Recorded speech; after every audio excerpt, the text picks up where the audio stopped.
You know how your phone can find a specific photo out of like thousands in just a second? Or how a music app just knows the perfect song to play next? Well, that's not magic. It's an incredibly clever algorithm.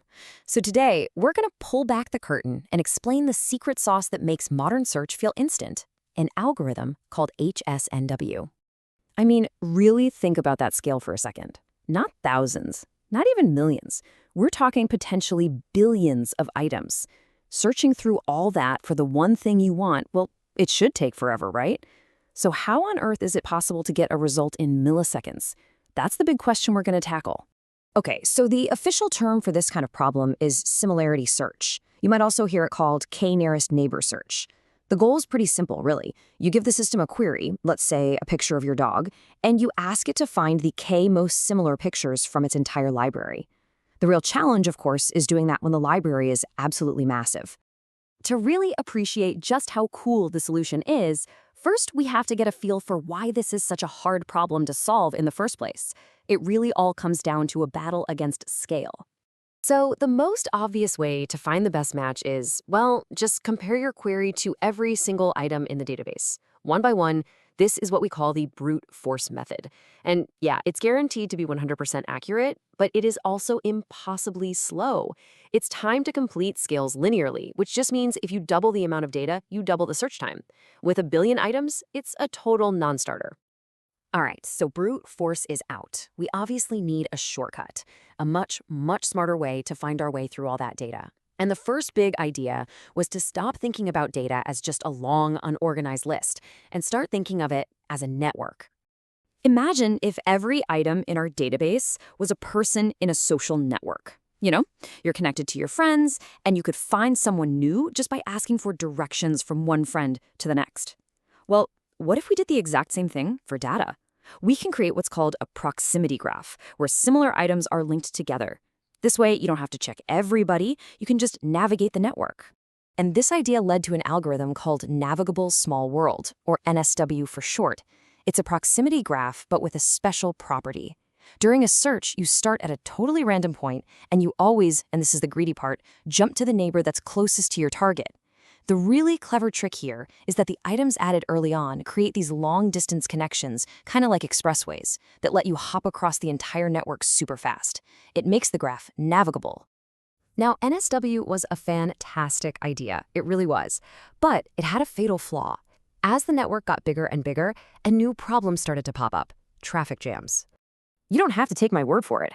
This quote from the original research paper just nails the problem. It says the complexity becomes polylogarithmic.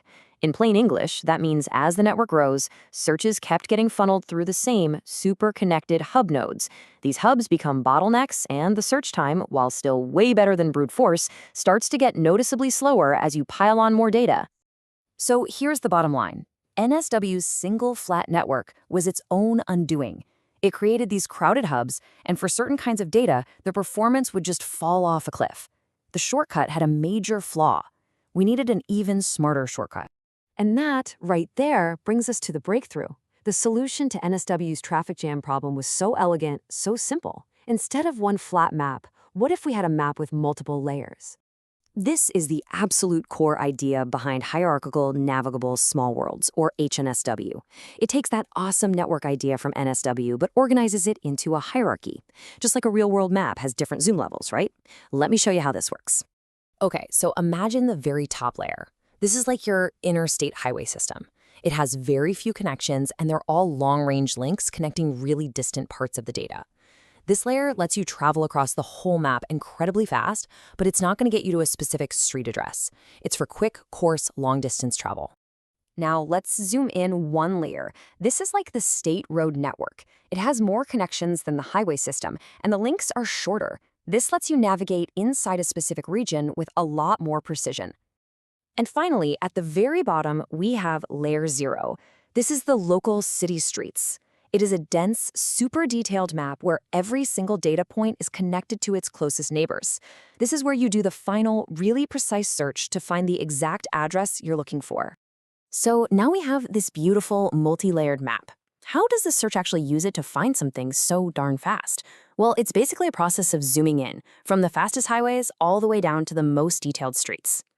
This slide shows the process perfectly. A search always starts at the top on the highway layer, just to find a rough starting point. Then it uses that point as the entrance to the next layer down, the state roads. It does the search again there, getting even closer. It just keeps dropping down, layer by layer, refining the search until it finally hits the local streets for the final precise hunt. It's this beautiful zoom-in process that completely avoids those traffic jams that plagued the old system.